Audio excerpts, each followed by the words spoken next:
Well,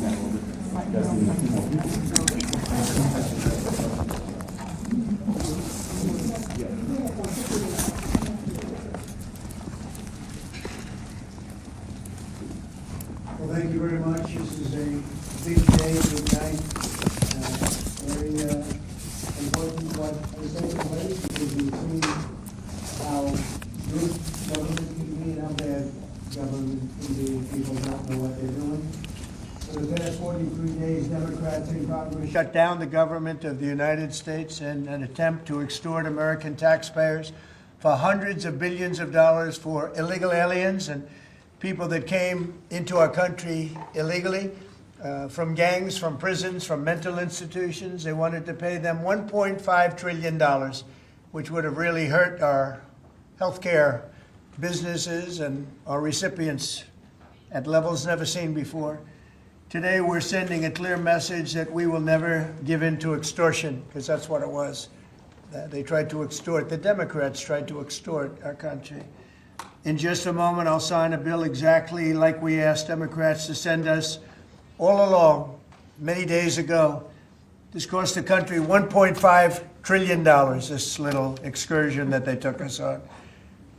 Republicans never wanted a shutdown and voted 15 times for a clean continuation of funding.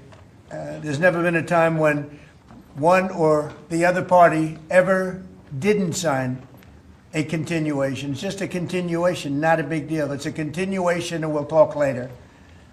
Yet the extremists in the other party insisted on creating the longest government shutdown in American history, and they did it purely for political reasons. I want to thank Speaker Mike Johnson, Senate Majority Leader John Thune, as well as House Majority Leader Steve Scalise, Majority Whip Tom Emmer, and numerous other great Republican leaders and congressmen and senators who are here and who frankly spent a long time in Washington getting this thing to go away. I also want to thank the broad coalition of Americans that stood with us in this fight to reopen government, including the Teamsters, the American Federation of Government Employees, the Fraternal Order of Police, AMVETS, the National Small Business Association, the American Farm Bureau, the American Trucking Association. These are all incredible patriots.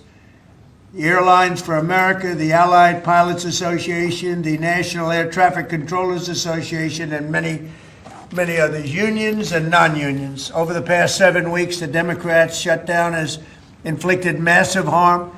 They caused 20,000 flights to be canceled or delayed. They departed so many times, so late. People were hurt so badly. Nobody's ever seen anything like this one. This was a no-brainer. This was an easy extension. But they didn't want to do it the easy way. They had to do it the hard way. And they look very bad, the Democrats do. They deprived more than 1 million government workers from their paychecks and cut off food stamp benefits for millions and millions more Americans in need.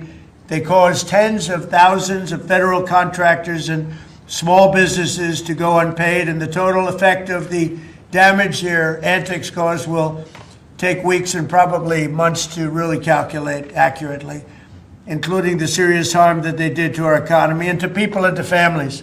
So I just want to tell the American people, you should not forget this. When we come up to midterms and other things, don't forget what they've done to our country. I also want to call for a termination to the filibuster so that this can never happen again. If we had the filibuster terminated, this would never happen again. And don't forget, we have another date coming up in the not too distant future. We can never let this happen again. And we should be able to pass great, really great legislation. So I say terminate the filibuster because, by the way, the Democrats will do it immediately if they ever assumed office, which hopefully they won't. Today we had the highest stock market price ever in all of the different markets. We set a record. It's the 48th time in the 9 months that I've been in office that we had this record set. So think of that, 48 times we had a record set, but today is the highest of them all. We're going to break new grounds. Nobody would have thought. I have with us not only the great political leaders, but the great business leaders of our country. They're standing right behind me and really alongside of me. And if we would have told them a year ago that we'd be having stock prices this high. None of them. In fact, I just asked them that question. None of them would have believed it. And that inures to jobs and, very importantly, to 401ks, which have also set a record today, a record high for the people that have 401ks. And also, I want to thank Walmart because they came up with a fantastic study. It was the cost of Thanksgiving coming up and the cost of Thanksgiving from a year ago under Sleepy Joe Biden, and we're 25% lower this year than we were a year ago. And it's a very inclusive report, so I want to thank Walmart. They've done it for many years, but we believe in that, and we believe in that company. I want to also thank the 8 Senate Democrats who finally did the right thing in voting to end this craziness, this madness, but unfortunately the vast majority of congressional Democrats were happy for millions of Americans to suffer. They really did suffer too. And the Democrats admitted, they said, well, no, we finally have a point. Even though people have to suffer, we finally have a point, and that didn't work out too well for them.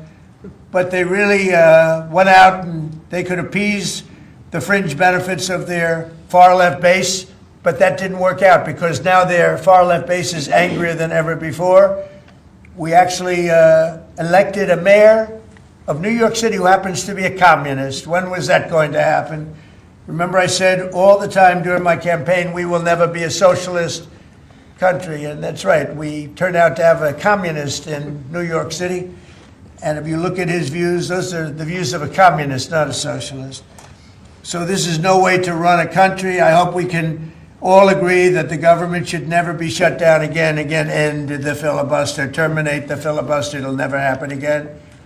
So with my signature, the federal government will now resume normal operations, and my administration and our partners in Congress will continue our work to lower the cost of living, restore public safety, grow our economy, and make America affordable again for all Americans. Again, costs are way down. Energy is way down. Gasoline is at $2.50 a gallon versus $4.70 for the Democrats. And we think we're going to hit pretty close to $2 a gallon. That's like a really massive tax cut. It's the equivalent of that.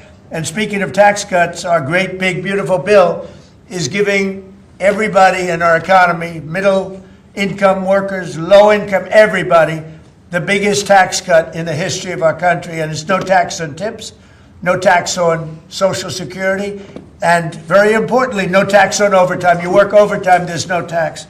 That's among the things that add up to the biggest tax cut in history. And one other thing, you hear about rich people with deductions. Well, when you buy your car and you borrow money, you're allowed to now deduct the interest on that loan. So you can take that interest deduction and what you can take is that interest payment and deduct it for income tax purposes. That's a tremendous tax cut right there. But it all includes fixing the healthcare system that Democrats broke with the disaster known as Obamacare. Obamacare was a disaster from day one. It's done nothing but go up. And if you remember President Barack Hussein Obama, when he came up with this crazy idea, he said everything's going to be great, rates are going to go down, payments are going to go down, everything's going to go down. It went the exact opposite, with the biggest increase of healthcare in any country. It's a disaster. And I'm calling today for insurance companies not to be paid, but for the money, this massive amount of money, to be paid directly to the people of our country so that they can buy their own health care, which will be far better and far less expensive than the disaster known as Obamacare. And I've had, I think, great support. I've even had Democrat support. So we want the money that would be going to the insurance company, which is hundreds of billions of dollars. Their stock prices have gone up by 1,000% in many cases, 1,000% over a short period of time, because our country stupidly pays them so much money with this Obamacare scandal. So I want the money to go directly to you, the people. And you go out and you'll buy your own health insurance and you'll negotiate different plans and you'll get much better insurance, and you will be an entrepreneur for yourself. So I'm always willing to work with anyone, including the other party. We'll work on something having to do with health care. We can do a lot better, we can do great. So much money is involved, and we're willing to pay so much money to the people. So we're going to pay a lot of money to the people. They're going to go out and buy their own health care, and we're going to forget this Obamacare madness. So with all of that, I just want to tell you the country has never been in better shape.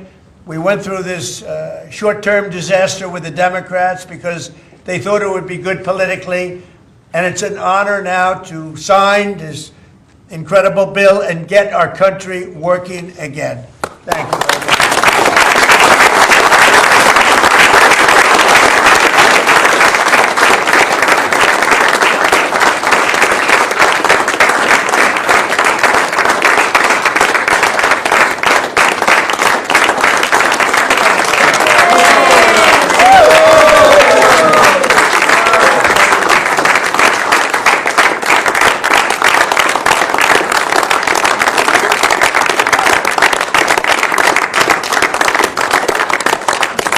Okay, thank you very much. I don't know if you have questions. I think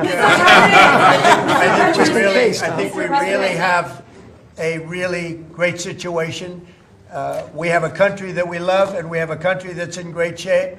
As you know, we have now it's over $18 trillion invested in our country by other people and countries. That's a record. There's never been a country that had so much, and that money's going into also building new auto plants, new AI plants, new everything. We've never had a time like this. Thank you very much, everybody. I appreciate it. Thank you very much. Thank you guys for going. Thank you.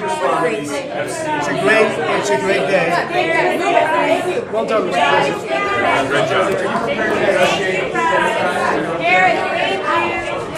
Hundreds of billions of dollars for illegal aliens and people that came into our country illegally, from gangs, from prisons, from mental institutions. They wanted to pay them $1.5 trillion, which would have really hurt our healthcare businesses and our recipients.